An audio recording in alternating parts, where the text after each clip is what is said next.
आमचीच इच्छा नाही. आपल्याला वाटतं जसं संसारामध्ये माणूस म्हणतो ना वीट आला या सगळ्याचा, असं वाटतंय की दिवशी सर्व सोडून कुठेतरी जावं. तसं संत सुद्धा उद्विग्न होतात. संतांना सुद्धा या समाजाचा वीट येतो आणि काही वाईट प्रवृत्तीच्या लोकांवर संतांना सुद्धा उद्वेग निर्माण होतो. तसं ज्ञानोबराया छोटेसे पाऊल टाकत टाकत ज्ञानदादा स्वच्छ अंतकर निरागस अंतकरण दुखावले गेलं आणि सिद्ध बेटाच्या दिशेने माऊली गेले. झोपडीचा दरवाजा टाकीचा दरवाजा बंद केला आणि आत बसले.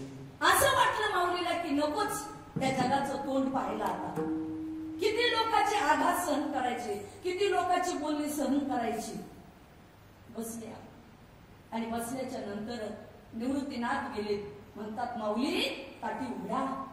माऊली उघडायला तयार नाही. सोपान काका गेले उघडायला तयार नाही. पण आमच्या चिमुकल्या मुक्ताई गेल्या आणि ज्ञानदादाला म्हणतात दादा अरे आई बाबा गेल्याच्या नंतर आमची आई तू बनलास दादा. आणि दादा तू कणखर आहेस.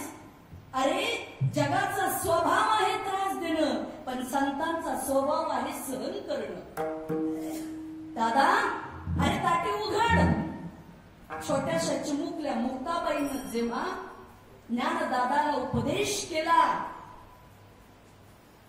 आणि मग माऊलीच्या मनावर त्या मुक्ताबाईचे शब्द पडले, कानावर आणि हृदयापर्यंत पोहोचले. आणि मग मुक्ताबाई म्हणतात ज्ञानदादा अरे संत कोणाला म्हणतात? जगाने दिलेला त्रास जो सहन करतो त्याला संत म्हणतात.